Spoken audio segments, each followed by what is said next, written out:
Hey guys, Adam here. Welcome back to my channel. So it has finally happened. I am 50 years old.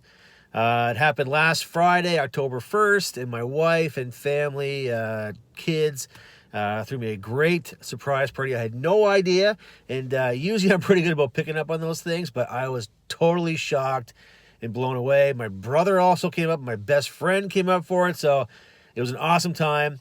And it was just a great weekend all around. We finished off the Highland Games season with the last games, which is Kiltober.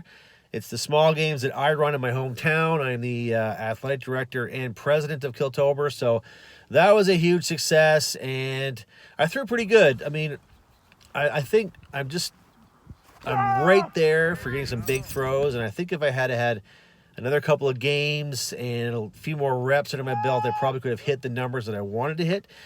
But all in all, I am very happy how things went since we had no season at all last year. And I've been thinking about my off season. So I think what I'm going to do for the next few months anyway is get back to my roots and get back to bodybuilding. Let's see if I can be a bodybuilder again. It should be fun, and it'll give me some good conditioning and build some muscle and that kind of stuff. And then to get back into Highland Games training. So I'm going to show you guys what a drug-free 50-year-old can do in the gym. So stay tuned for that. Okay, if you're new to this channel, welcome. I hope you'll consider subscribing and following me on Instagram.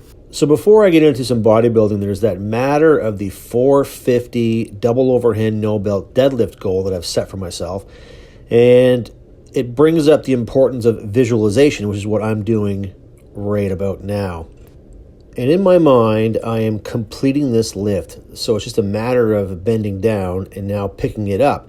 And I think that's where people get into problems with missing personal bests, is their mental game isn't there. And I will do this before any season or personal best attempt, whether I'm stomping around the gym getting amped up or not. I have already completed the lift in my head. And I think for some people, they have that little bit of doubt in the back of their mind that they might not make this lift, and you can't have any doubts. And even here at this new PR 437, I was not going to miss that lift. I was going to hang off my friggin' fingernails if I had to. So back in the day before I got into Highland Games and was still a bodybuilder, I always enjoyed doing back and shoulders together as a training split.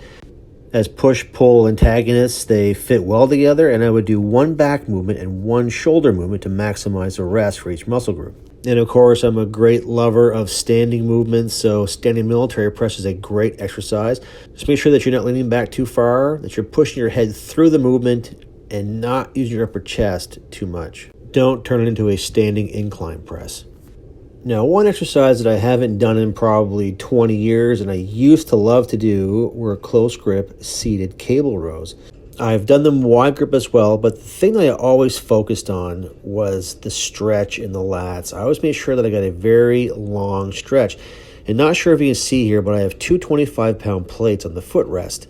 And also what I see on YouTube these days is that people are focused too much on being upright, and they're not really getting too much movement. And if you want those bat wings, then you've got to get that stretch.